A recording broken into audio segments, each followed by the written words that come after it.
It'll be good. So, no, I'm gonna buff on.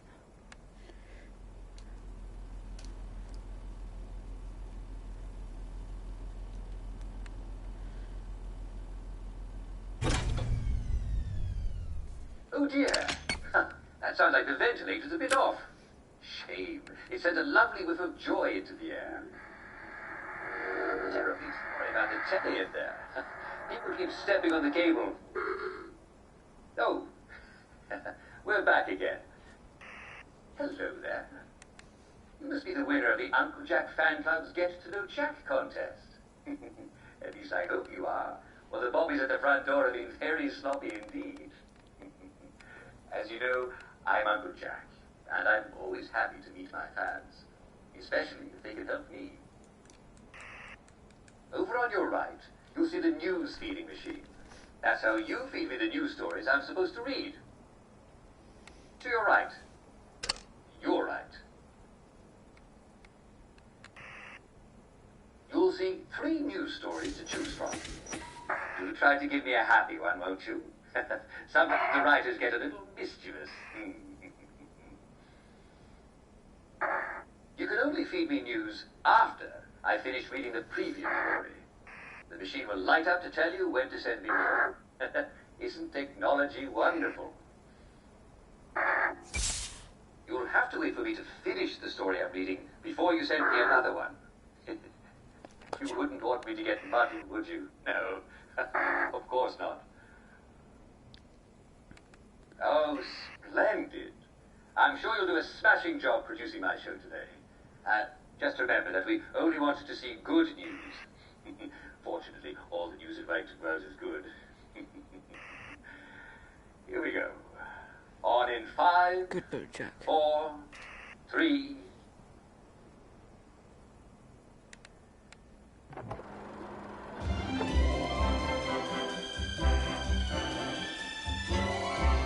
And now for the Good News Hour with Uncle Jack.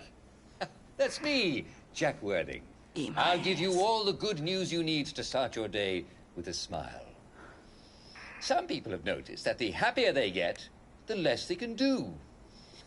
If this is you, not to worry. You're just overdosing on joy. When you've had a little too much joy, about all you can really do is laugh and skip and run and play and wait till your joy comes down to a normal level. In the meantime, enjoy the pink chimney smoke and the lovely music that alarms make when they go off. And the jolly laughs that the bobbies make when they're protecting us from downers.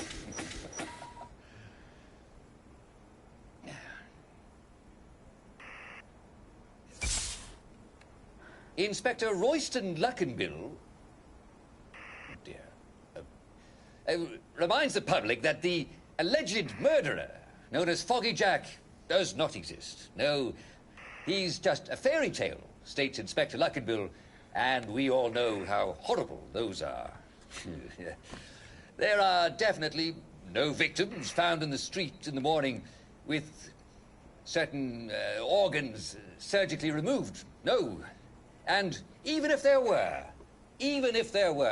what on earth were those people doing out after dark, eh? Everyone except the constable should be at home listening to Uncle Jack's bedtime stories. I'm sure that the girls in question were just running carelessly with scissors.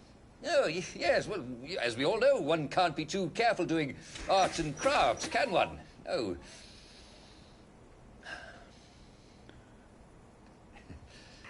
Next class. Wasn't it a lovely idea for the Uncle Jack Fan Club to have a contest to be my producer? If only they'd done it on merit instead of a random drawing. Well, we can't have everything, can we? Let's see what we have here. Oh, dear. Constable Winslow has solved the mystery of the large pig spotted behind the King's Arms last Friday night. Well, I'm afraid we're not going to get any bacon this time, no. It turns out it was only Jim Dixon. It turns out it was only Jim Dixon attempting to find his keys in the alley. At least that's what Jim said he was doing. And we're all sure that Jim wasn't drunk at all, was he? Remember, joy can make you look at things a little hopefully. So if you're not sure, There's no harm in asking a friend if he's seeing the same thing you are. Did you hear a loud explosion last week? Do you remember how the... Sinkhole? Scargill? Oh, dear.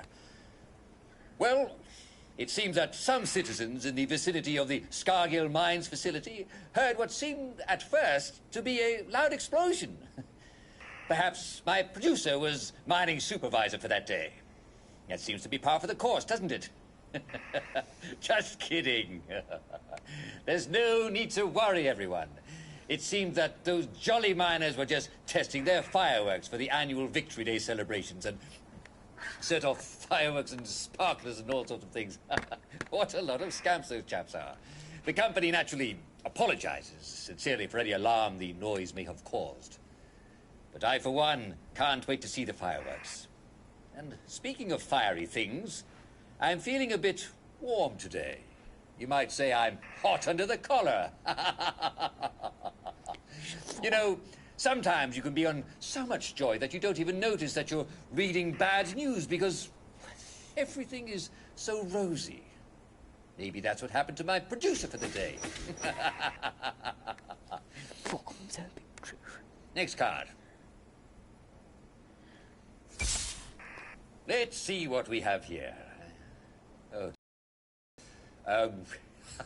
The medieval well at the intersection of Albert Street and Tudor Lane is in for a bit of repointing. Yes, but there's no need to worry. No, if you've been using the well up till now, don't worry. There's no need to worry at all because everything is absolutely fine. There's no need to worry about cholera, no. Especially if you're boiling your water. And as proper English people, we all know that the water for tea should be boiling hot. And why drink anything but tea, eh? And there's no need to worry about Jack and Jill, because they'll soon be able to fetch their pail of water again, as soon as the stonework is repointed.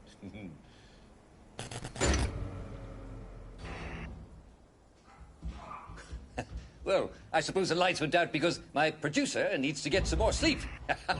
But I'm afraid we've come to the end of our time, yeah.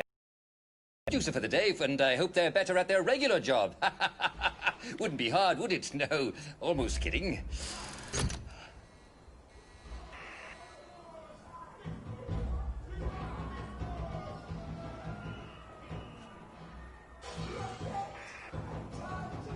This is the course and not listen. Well, wasn't that exciting? I do wish you could be here, dear viewers. It looks like somebody's having a party in the visit. What's the...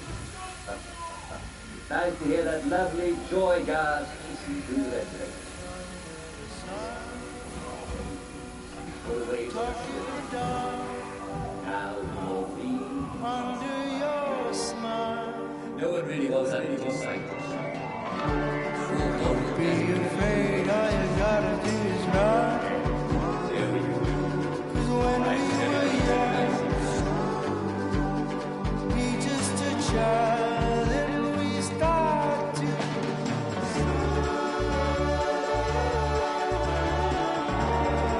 all we do is smile.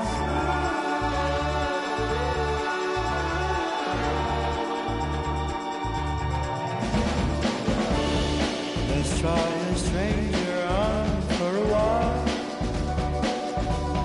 Something could change.